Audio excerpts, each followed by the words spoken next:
تو اللہ تعالیٰ کا ذکر اور مسجد کے ساتھ دل کا لگنا اور والدین کی محبت اور کسی کے والد کا ادب و احترام، یہ وہ کام ہے جس سے بندہ اللہ تعالیٰ کی عرش کے نور میں لپٹا ہوتا ہے۔ نبی پاک صلی اللہ علیہ وآلہ وسلم نے ارشاد فرمایا کہ میں نے معراج کی رات ایک ایسی قوم دیکھی جس کے ہونٹ اونٹوں کے ہونٹ کی طرح تھے، اور ان پر ایسے لوگ مقرر تھے جو ان کے ہونٹوں کو پکڑتے تھے اور پھر آگ کے پتھر ان کے منہ میں ڈالتے تھے۔ میں نے پوچھا جبریل یہ کون لوگ ہیں؟ یا رسول اللہ صلی اللہ علیہ وسلم یہ وہ لوگ ہیں جو یتیموں کا مال کرتے ہیں، ناحق یتیموں کا مال کرتے ہیں۔ ہم اس کو جرم ہی نہیں سمجھتے۔ نبی پاک صلی اللہ علیہ وسلم اگر یہ نہیں پوچھتے، سرکار دو عالم صلی اللہ علیہ وسلم اگر یہ آگے بیان نہیں کرتے تو پھر ہمیں کیسے خبر ہوتی؟ میرے آقا صلی اللہ علیہ وسلم نے ارشاد فرمایا کہ معراج کی رات میں ایسی ایک قوم کے پاس سے گزرا، یہ رسول پاک صلی اللہ علیہ وسلم کو مختلف جگہوں کی سیر کروائی ہے، ٹھیک ہے؟ تو رسول پاک صلی اللہ علیہ وسلم دیکھتے گئے اور آپ نے ارشاد فرمایا میں نے ایک ایسی قوم کو دیکھا جو اپنے چہروں کو نوچ رہی تھی، یعنی ان کے ہاتھوں کے ناخن اور ناخنوں سے اپنے چہرے کو نوچ رہی ہے۔ میں نے پوچھا جبریل یہ کون ہے؟ عرض کیا کہ یا رسول اللہ صلی اللہ علیہ وسلم یہ وہ لوگ ہیں جو غیبت کیا کرتے تھے۔ یہ وہ جرم ہے جس کو آج جرم نہیں سمجھا جاتا۔ رحمت عالم صلی اللہ علیہ وآلہ وسلم نے ارشاد فرمایا میں نے معراج کی رات دیکھا گرج اور چمک دیکھی، گرج اور چمک۔ پھر میں ایسی قوم کے پاس آیا جن کے پیٹ گھروں کی طرح، پیٹ ان کے گھروں کی طرح، اتنے اتنے بڑے پیٹ اس طرح کمرے ہوتے ہیں، بڑے بڑے حال ہوتے ہیں۔ میں نے پوچھا جبریل کون؟ جبریل امین علیہ السلام نے اس کی حضور آگے تو دیکھیے، سرکار نے فرمایا میں نے دیکھا تو ان کے اندر سانپ جو پیٹوں کے باہر سے نظر آ رہے تھے۔ جبریل نے عرض کی یا رسول اللہ صلی اللہ علیہ وسلم یہ وہ لوگ ہیں جو سود کھاتے ہیں۔ کتنے لوگ ہیں بہانے بہانے سے، دیکھنا مولوی صاحب بات تو ایک ہی ہے، کہاں ادھر سے پکڑ لو یا ادھر سے پکڑ لو، منافع تو منافع ہے۔ دیکھو جی ہم نے بھی پھر چیزیں لینی دینی ہے نا، تو کمائی تو کرنی ہے، چلو بیڑا بھی ہمیں کرنا پڑا ہے نا۔ ایک بات ذہن میں رکھیے گا، یہ بہت زیادہ وبا ہے۔ آپ لوگوں میں سے کسی کو یہ بات ہضم نہ ہو تو مجھے معاف کر دے۔ یہ جو ہم گروی پہ مکان لیتے ہیں کہ جناب تم ہم سے 4 لاکھ لے لو، 5 لاکھ لے لو اور مکان ہمیں دے دو، تم ہمارے پیسے استعمال کرو اور ہم تمہارا مکان استعمال کریں گے، جب تم ہمارے پیسے دے دو گے تو مکان واپس لے لینا۔ سود ہے۔ اب ایک دوسرے کو بولنے کی ضرورت نہیں ہے، اپنے گریبان میں جھانکنے کی ضرورت نہیں کہ تیرا پیسہ آج تک محفوظ ہے، ادھار دے کر تو نفع اٹھا رہا ہے، پیسہ تیرا محفوظ ہے اور مکان کو استعمال کر، پھر بھی رو رہا ہے، پھر بھی چیخ رہا ہے، مولوی صاحب پیسے آتے ہیں پتہ نہیں کہاں جاتے ہیں۔ تو سود کھانے والا سود میں کیا کرے گا؟ نبی پاک صلی اللہ علیہ وسلم نے ارشاد فرمایا کہ سود کھانے والا، اللہ تعالیٰ کا ارشاد ہے کہ اس نے میرے خلاف اعلان جنگ کیا، یا اللہ تعالیٰ فرماتے ہیں کہ سود کھانے والے کے خلاف میرا اعلان جنگ ہے۔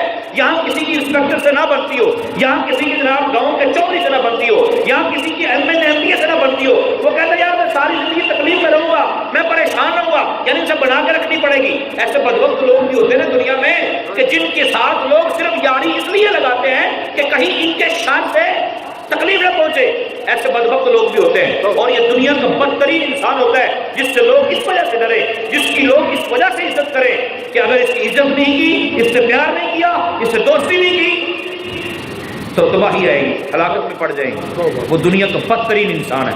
اور خوش نصیب وہ ہے کہ لوگ اللہ کی رضا کریں جس سے پیار کریں۔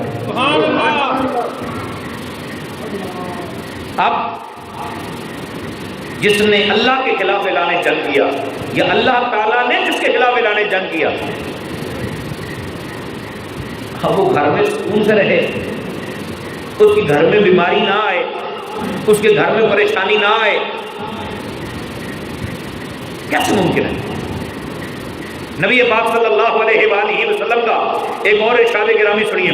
سرکار دو عالم صلی اللہ علیہ وآلہ وسلم نے ارشاد فرمایا کہ میں جب معراج کی رات بیت المقدس گیا تو میری ملاقات حضرت ابراہیم علیہ السلام سے. خوش ہو جائیے، مبارک ہے آپ لوگوں کے لیے، رسول پاک صلی اللہ علیہ وسلم کی امت کے لیے مبارک ہے. نبی پاک صلی اللہ علیہ وسلم نے ارشاد ہے معراج کی رات حضرت ابراہیم علیہ السلام سے ملاقات ہوئی تو انہوں نے کہا یا رسول اللہ صلی اللہ علیہ وسلم اپنی امت سے میرا سلام کہنا. یہ امت ہے جس کو حضرت ابراہیم علیہ السلام سلام دے ہے، میرا سلام کہیے گا. مطلب ہمارے لیے بھی سلام آیا نا ابراہیم علیہ السلام کا. اور اب چونکہ نبی پاک صلی اللہ علیہ وسلم کی وہ جد امجد ہیں تو ابراہیم علیہ السلام کو بھی بلکہ ہر نبی کو فکر ہے کہ محبوب کی ساری امت ہی بخشی جائے. محبوب چونکہ پریشان ہو گئے نا اپنی امت کی خاطر تو امت بخشی جائے. میرے شیخ طریقہ امیر اہل سنت کہتے ہیں معراج کی شب تو یاد رکھا پھر حشر میں کیسے بھولیں گے. معراج کی شب تو یاد رکھا پھر حشر میں کیسے بھولیں گے. اتار اسی امید پہ ہم اتار اسی امید پہ ہم دن اپنے گزارے جاتے ہیں.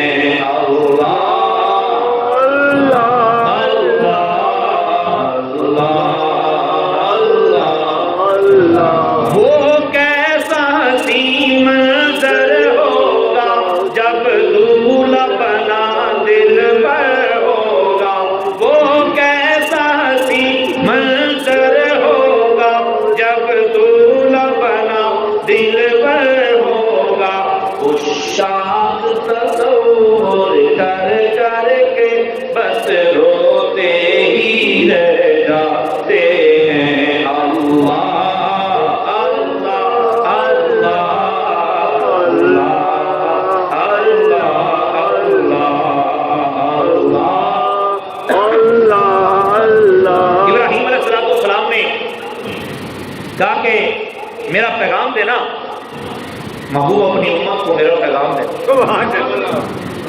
کیا کہ ان کو بتانا جنت کا پانی بہت میٹھا ہے. جنت کا پانی بہت میٹھا ہے اور جنت کے درخت اور جنت کی مٹی بڑی خوشبودار ہے اور جنت میں بڑے بڑے میدان ہیں. جنت کے اندر بڑے بڑے میدان ہیں بڑے بڑے. تو کیا کرنا چاہیے؟ ابراہیم علیہ السلام نے پیغام یہ دیا کہ محبوب جا کے اپنی امت کو یہ بتائیے گا کہ بڑے بڑے میدان ہیں ان میں درخت لگا رہے ہیں، شجرکاری کر رہے ہیں، درخت لگائے ان میں. تو نبی پاک صلی اللہ علیہ وسلم نے پوچھا کہ وہاں جنت میں درخت کیسے لگیں گے؟ تو ابراہیم علیہ السلام نے ارشاد فرمایا، سنن ترمذی کی روایت ہے، نبی پاک صلی اللہ علیہ وسلم نے ارشاد فرمایا جنت میں درخت لگتا ہے سبحان اللہ کہنے سے، جنت میں درخت لگتے ہیں الحمدللہ کہنے سے، جنت میں درخت لگتے ہیں لا الہ الا اللہ کہنے سے، اور جنت میں درخت لگتے ہیں اللہ اکبر کہنے سے. کیا بات ہے. اور بندہ چلتے پھرتے اٹھتے بیٹھتے اپنے کام کاج بھی ساتھ میں جاری رکھے اور ساتھ میں اللہ تعالیٰ کا ذکر بھی کرتا رہے. دل کو سکون بھی ملے گا، پریشان